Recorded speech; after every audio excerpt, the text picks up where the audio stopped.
मुगली की कहानी के 27वें हिस्से में जंगल में एक नई आफत का सामना होता है। हालिया जादूगर की शिकस्त के बाद मुगली और इसके दोस्तों ने जंगल में अमन और खुशहाली बहाल कर दी थी, लेकिन एक और पशीदा खतरा जंगल के अंदर सर उठा रहा था। इस बार ये खतरा ना जादू का था और ना ही बैरूनी ताकतों का, बल्कि ये जंगल के अंदर अंदरूनी खिलाफात से पैदा हुआ था। कहानी का आगाज इस वक्त होता है जब जंगल के मुख्तलिफ कबीले आपस में इख्तलाफात का शिकार हो जाते हैं। हर कबीला अपनी हदूद के तहफ़्फ़ुज़ के लिए जद्दोजहद कर रहा है और जंगल में एक नई सर्द जंग शुरू हो जाती है। बंदर कबीला, हरनियों का गिरोह और जंगली भेड़िए सभी अपनी ताकत बढ़ाने के लिए एक दूसरे से लड़ने लगते हैं।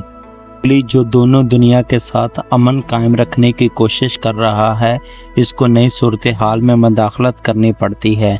बालू और बगीरा इसकी मदद के लिए तैयार हैं, लेकिन इन्हें ये मालूम होता है कि जंगल में इख्तलाफात बढ़ते जा रहे हैं। इन इख्तलाफात को ख़त्म करना आसान नहीं होगा। मुगली फैसला करता है कि वो जंगल के कबीलों के दरमियान अमल बहाल करने के लिए एक अहम इजलास बुलाएगा। वो तमाम कबीलों के सरदारों को इकट्ठा करने की कोशिश करता है ताकि सब मिलकर जंगल की हिफाजत की बका के बारे में सोचें। लेकिन इस इजलास के दौरान कुछ कबीलों के सरदार मुगली की बात को सुनने से इनकार कर देते हैं।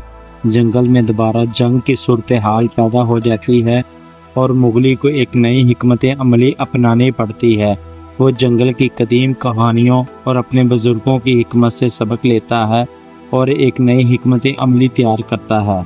कहानी का आरूज इस वक्त आता है जब मुगली एक आखिरी हल निकालता है जो तमाम कबीलों को इकट्ठा कर सकता है और इन्हें याद दिलाता है कि जंगल में एक दूसरों के साथ तावन और इत्तेहाद ही इनकी बका का ज़ामन है।